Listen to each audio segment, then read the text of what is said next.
ठीक है।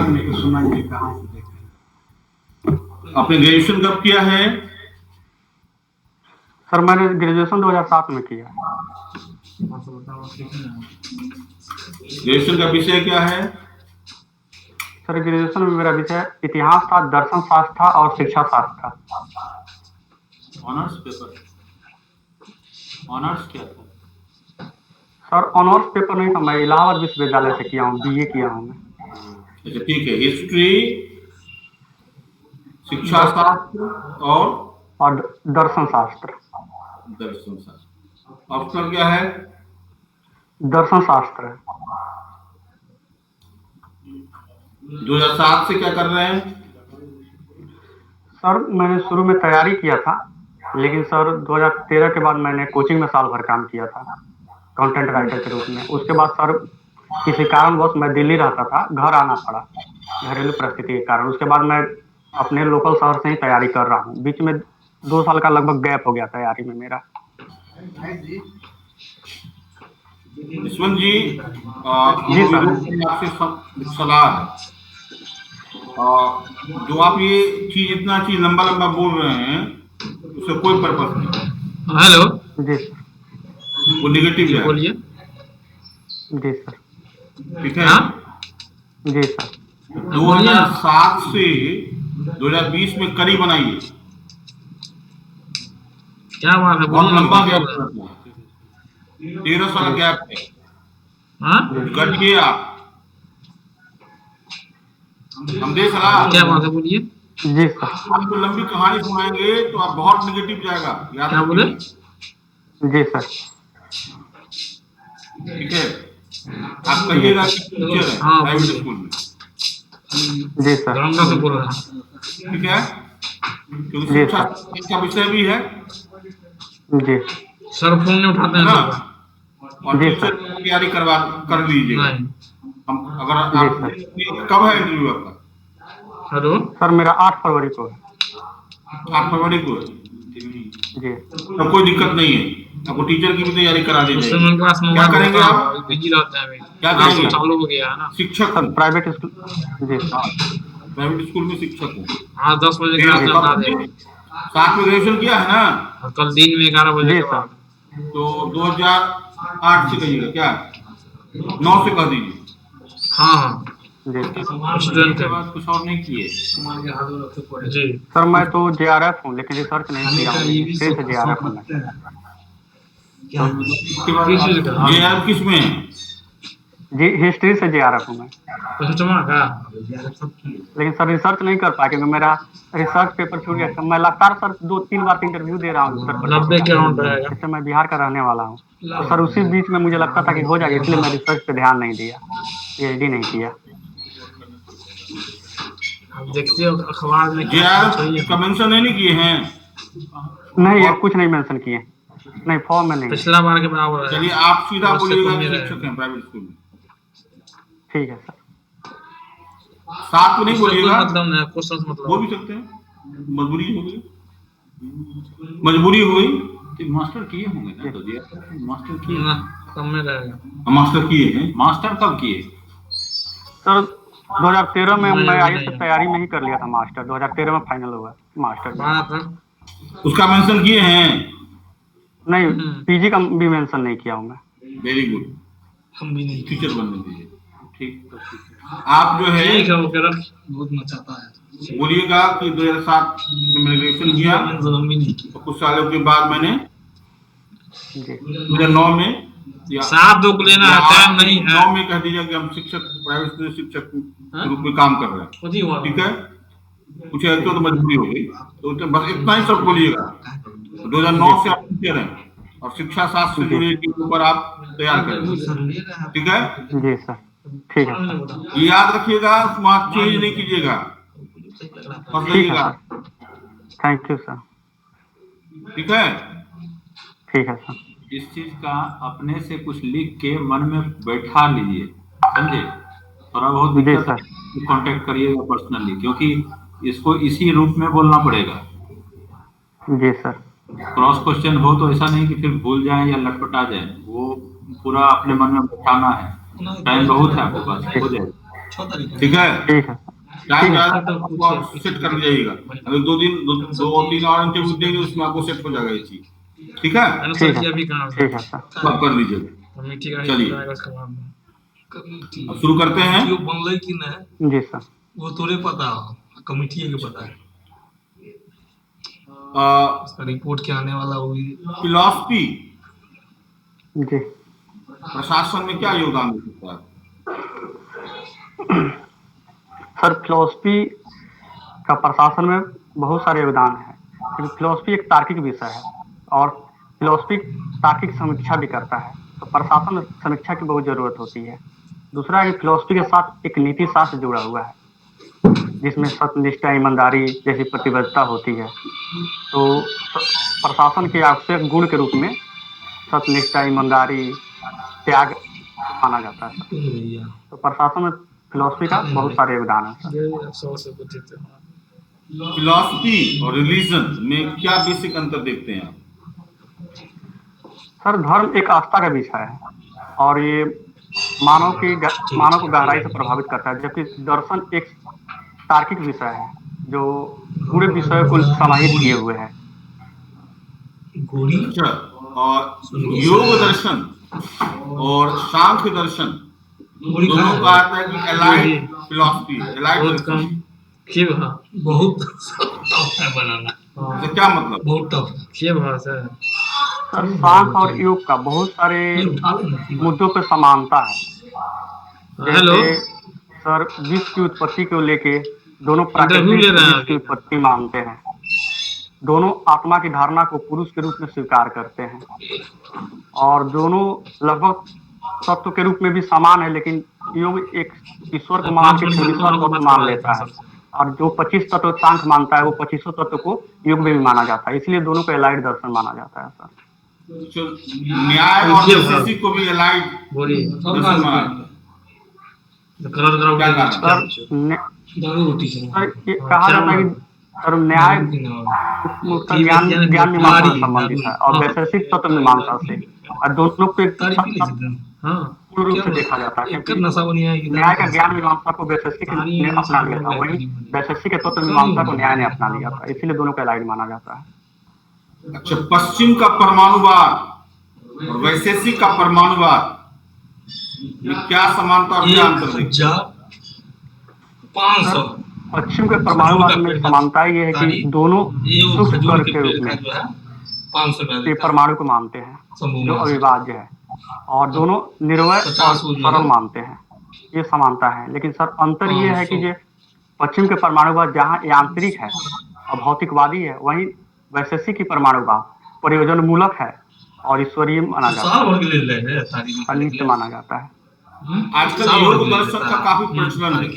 जीवन भर के लिए नहीं, जी सर। योग दर्शन के प्रवर्तक कौन है? सर, योग दर्शन के प्रवर्तक महर्षि पतंजलि। पतंजलि किसके दरबार में थे? सर, पतंजलि तो गोली सोने की बना है ना, अब ये सर नंबर नहीं कर पा रहा हूँ सर। सर शुंग वंश के दरबार में थे, लेकिन राजे शुंग वंश के दरबार में। पुष्यमित्र शुंग के दरबार में। पुष्यमित्र शुंग, जी सर। अच्छा, पतंजलि ने टीका भी लिखी, तो क्या नाम?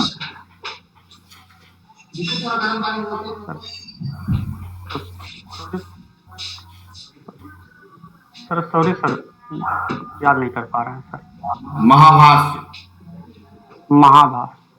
पाणिनि के स्टाइल टीका लिखी Mahabhashya. Thank you sir.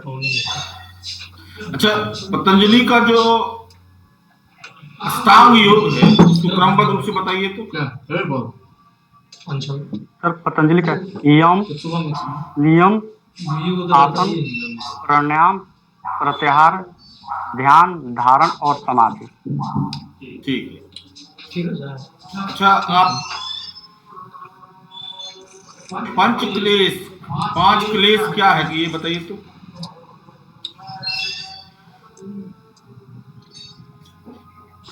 Sir sorry sir, remember नहीं कर पा रहे हैं सर। अच्छा, रामानुजाचार्य का नाम सुना है? जी सर। रामानुजाचार्य ने एक प्रपत्ति मार्ग के सिद्धांत का प्रतिपादन किया। क्या ये प्रपत्ति मार्ग?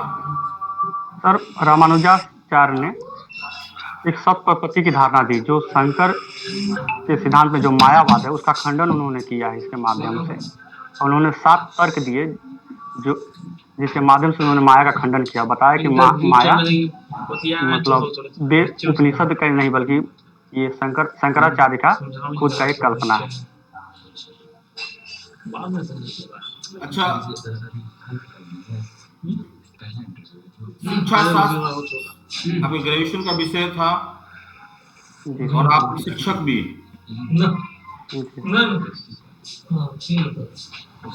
शिक्षा को परिभाषित कीजिए।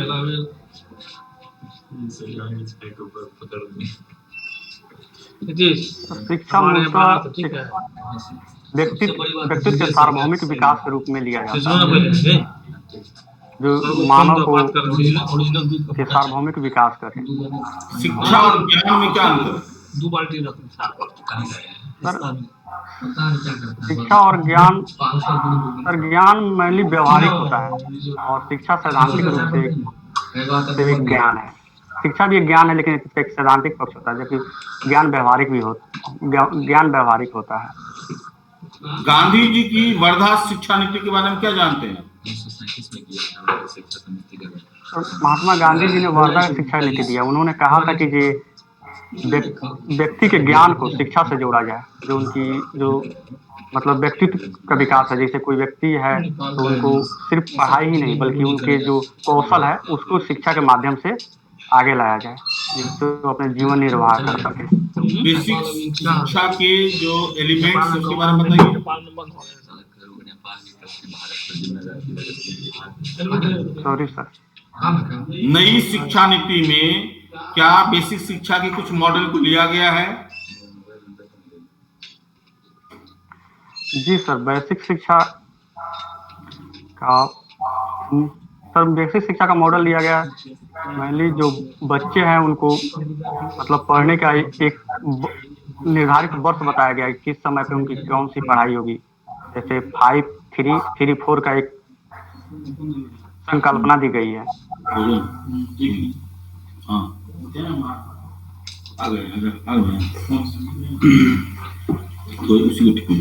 न्यू एजुकेशन पॉलिसी जो अभी इम्प्लीमेंट किया गया उसमें आप अगर देखेंगे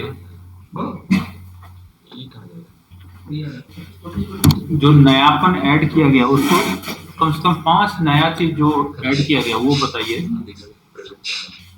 सर, इस शिक्षा नीति में 5 नए चीजें, जैसे बच्चों का एक वर्ष का निर्धारण किया गया है। इस वर्ष में किस क्लास में कितने वर्ष की शिक्षा होगी। दूसरा ये है कि बच्चों में शिक्षा के साथ साथ उनके जो तकनीकी ज्ञान है जैसे कौशल है उसके विकास की बात की गई है। तीसरी बात है कि यहाँ पे जो उच्च शिक्षा है जैसे BA ग्रेजुएशन उसको भी डिवाइड किया गया है और उनको। और तीसरी सर चौथी ये है कि जो PG का मतलब वर्ष जो 4 साल का जो स्नातक करेंगे उनके लिए 1 वर्ष कर दिया गया है। और 5वां ये है कि अगर कोई व्यक्ति शिक्षा के साथ साथ बीच में अगर छोड़ना चाहता है और पुनः अपने शिक्षा को ज्वाइन करना चाहता है तो उसको भी एक स्वतंत्रता दी गई है। जहाँ से वो छोड़ा फिर वहाँ से आगे चल के वो कर सकता है। ये जो छोड़ने का ऑप्शन है इसको आप नेगेटिव लेते हैं या पॉजिटिव लेते हैं? सर, मैं इसको पॉजिटिव लेता हूँ सर, क्योंकि कभी कभी क्या होता है किसी कारणवश व्यक्ति के जीवन में कोई ऐसी परिवर्तन आता है जिसके कारण वो अपने कंटिन्यूटी को पूरा नहीं कर पाता। तो ये एक स्वतंत्रता है सर कहीं ना कहीं एक प्रकार का, और वो फिर समय के साथ वो जुड़ जाता है सर। आपको क्या लगता है जो अभी जो करिकुलम तैयार किया जा रहा है और अभी प्राइवेट स्कूल पूरा मशरूम की तरह आपको सभी शहर नगर कस्बे सब में मिल जाएंगे, तो आपको नहीं लगता है कि न्यू एजुकेशन पॉलिसी को अगर इम्प्लीमेंट सख्ती से किया जाए तो वो सारे स्कूल बंद हो जाएंगे? सर, मेरा मानना है कि ये भारत की जो मतलब पॉपुलेशन देखा जाए तो वहाँ पे दोनों के लिए क्षेत्र अपने अपने हैं। लेकिन जो नई शिक्षा नीति है सर, ऐसा नहीं कि जो मतलब निजी स्कूलों को अपने में अंतर्ग्रहण कर लेगी, बल्कि वो उनके साथ एक और प्रतिस्पर्धा करेगी, जिससे उन निजी स्कूलों में एक सुधार होगा और साथ ही साथ जो सरकारी स्कूल को भी एक प्रेरणा मिलेगी, चाहे निजी से सरकारी को, सरकारी से निजी को प्रेरणा मिलेगी। बिहार के विकास में शिक्षा को आप कहाँ तक दोषी मानते हैं, शिक्षा के स्तर को? सर, बिहार के विकास में कहीं ना कहीं शिक्षा की भूमिका है, लेकिन इसका एक और पहलू है कि बिहार के विकास कमजोर रहने का एक शिक्षा कारण, जैसे यहाँ पे कौशल शिक्षा का अभाव है। जैसे कई जिले ऐसे जहाँ पे पीजी कॉलेज नहीं है, तो सर कहीं ना कहीं ये मतलब सर ये कहा जा सकता है कि ये बिहार के विकास में शिक्षा एक नकारात्मक मतलब कहा जा सकता है सर। आपको अगर कहीं एसडीएम बना के भेजा जाए बाढ़ग्रस्त एरिया में, वहाँ आप विकास के लिए क्या करिएगा? जहाँ 6 महीना ऑलरेडी डिस्टर्ब रहता है बाढ़ के कारण, वहाँ आप विकास के लिए क्या करिएगा? किसको प्रायोरिटी दीजिएगा? सर, बिहार में एक समस्या है कि जो यहाँ पे मौसमी रूप से बाढ़ आता है, लेकिन सर उसको भी नियोजित किया जा सकता है। जैसे जिला अधिकारी या अपर अधिकारियों के साथ मिलकर उस क्षेत्र की समस्या में बाढ़ का मतलब कारण क्या है। एक बरसाती बाढ़ होती है, एक नदी के जल जमा, नदी में मिट्टी जमाव के कारण बाढ़ आता है। तो जो तत्कालिक बाढ़ होते हैं तो उससे तो कोई मतलब जल्द से ही पानी हट जाता है, लेकिन जो दीर्घकालिक बाढ़ आता है उसके लिए सर गृह स्तर पे एक योजना बनाना पड़ेगा, जिसके लिए राज्य सरकार एक नोडल मतलब एजेंसी के रूप में ही भूमिका निभाएगी, क्योंकि उसमें कई जिलों से होके जाता है। तो सर मैं जो मुझे दायित्व मिलेगा यहाँ पे मैं वही निर्वहन करूंगा सर। आपको क्या लग रहा है कि अभी तक जो लोग हैं एसडीएम वो ये कर पा रहे हैं? आपकी जो तर्क है उस पर हैं? सर मैं जहाँ तक सोच मतलब मान रहा हूँ कि ये जो बाढ़ की बिहार की समस्या है, तो एक जिला या अनुमंडल के स्तर पे न देख के पूरे मतलब बिहार के एक बृहद स्तर पे देखा जाए और उसी स्तर पे एक नीति बनाई जाए तो ज़्यादा कारगर और तीव्रता आएगी। क्योंकि सर एक जिले की नहीं चाहिए, एक अनुमंडल की नहीं, बल्कि उत्तर बिहार में लगभग मतलब 25 से 26 जिलों की समस्याएं हैं। इसलिए सर ये बड़े स्तर के इसके लिए एक नियोजन बनाया जाए। सर, बिहार एक कृषि प्रधान राज्य है और कृषि संबंधित 3 बिल पारित हुए हैं, कानून आप कर सकते हैं, एक्ट हो गया। उसके विरोध में 2-3 स्टेट, नॉर्दर्न स्टेट प्रोटेस्ट कर रहे हैं। आप कहाँ अपने आप को आंकते हैं एक बिहार के सिटीजन के नाते? प्रोटेस्ट में पार्टिसिपेट करना चाहिए या नहीं करना चाहिए? सर ये कृषि बिल की सर कृषि बिल का विरोध का सर बहुत मतलब कारण जो भी मतलब देखा जा रहा है वो मतलब मीडिया में या कहीं भी किसान को, तो कहीं ना कहीं सरकार उसको सॉल्व करने की बात चल रही है। मेरा मानना है कि इस पे मिल बैठ के बात करना चाहिए। जैसे सर बिहार में इसके लिए कोई बहुत बड़े स्तर पे कोई आंदोलन नहीं हुआ अगर राजनीति का हटा दिया जाए तो किसान के स्तर से। तो मेरा मानना है कि बिहार का किसान कहीं ना कहीं कृषि बिल के साथ है सर।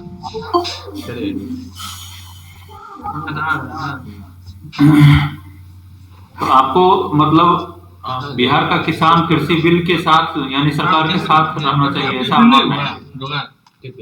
सर मेरा मानना है कि जब कृषि बिल को देखा जाए तो सर उसमें बहुत सारे ऐसे पक्ष है जिससे किसानों को दीर्घकालिक रूप से फायदा होगा। इसलिए सर मैं कृषि बिल का समर्थन करता हूँ। हाँ, हो सकता है उसमें कुछ आगे चल के कुछ दोष दिखे तो सरकार उसके लिए तत्पर है उस समस्याओं को दूर करने के लिए। कहीं ना कहीं सरकार किसान हित को ध्यान में रखकर ही इस बिल को लाई है, तो इसीलिए मैं इस बिल के साथ ही हूँ सर।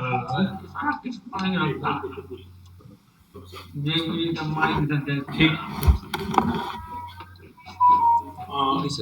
आपने इलाहाबाद यूनिवर्सिटी से आपने ग्रेजुएशन किया है? जी सर। इलाहाबाद का अभी हाल ही में नाम बदलकर प्रयागराज किया गया है, इसको आप किस रूप में देखते हैं? इलाहाबाद एक सर ऐतिहासिक शहर है, वो प्राचीन काल से प्रयागराज के रूप में ही जाना जाता था और उसकी महत्व एक धार्मिक रूप में प्रयागराज के रूप में ही है। तो सर मैं मानता हूँ कि वो अगर एक प्रथा के रूप में ना देखा जाए तो एक आस्था के रूप में देखा जाए तो कहीं ना कहीं जन भावनाओं को ही स्वीकार किया गया है। इसलिए सर मैं इसको मानता हूँ कि एक अच्छी प्रशासनिक निर्णय है। अभी यूपी में विकास दुबे इनकाउंटर हुआ है पुलिसों के द्वारा, इस पर आपका क्या राय है? सर जो विकास दुबे इनकाउंटर हुआ है तो सर वो जांच का विषय है सर। अभी जांच पे कोई तथ्य नहीं आया है सर कि जो पुलिस दावा कर रही थी या जो विपक्ष में लोग दावा कर रहे थे तो सर वो भी जांच चल रही है। लेकिन जांच सरकार ने एक जांच की कमेटी गठित की है तो सर अभी जांच आने के बाद ही इसके बारे में कुछ कहा जा सकता है। लेकिन जो पुलिस दावा करी उसके अनुसार तो सर वो भाग रहे थे, उसमें उन्होंने इनकाउंटर किया तो सर उसके अनुसार तो पुलिस ने अपनी रक्षा में ही इनकाउंटर किया था सर। अच्छा, हाँ सर हो गया। ठीक। यशवंत जी सर। कैसा फील